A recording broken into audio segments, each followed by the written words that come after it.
ఇక్కడ చూసారు కదండి ఆకుకూర ఇవి ఇలా తీసిన తర్వాత మళ్ళీ ఇక్కడున్న మట్టిని క్లీన్ చేస్తారంట, అంటే నీటిలో ముంచి ఈ క్లీన్ చేసిన తర్వాత ఇంటికి తీసుకెళ్తారంట. ఇప్పుడు మళ్ళీ ఊర్లో వాళ్ళు అడిగారు ఇది ఎంత ఈ చేతిలో ఉన్నది వరకు 10 రూపాయలా? ఓకే. ఇప్పుడు ఎన్ని సంవత్సరాల నుంచి ఇలా ఆకుకూరలు మీరు? ఈ సంవత్సరమేనమ్మా. ఈ సంవత్సరం బాగుందా కష్టంగా ఉందా? అంటే ఇలా ఆకుకూరలు అదే కష్టం.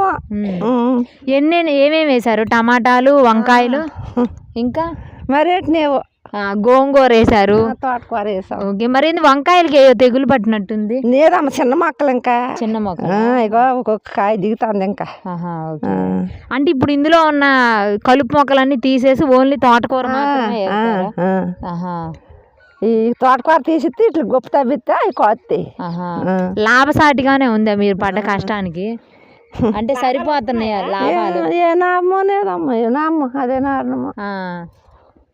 ఎంతమంది కష్టపడుతున్నారు ఈ పొలం వరకు? అమ్మ పొలం వరకునే మొన్న అలా నేను కష్టపడితేనే 4,000 రూపాయలు మొదలైంది. తవనా గొప్ప తవనాకి.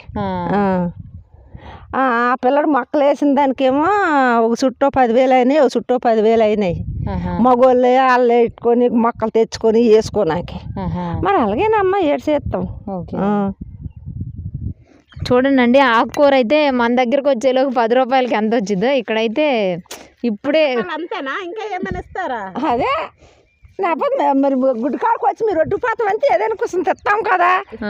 ఏమా? ఓకే. ఏదైనా రైతుల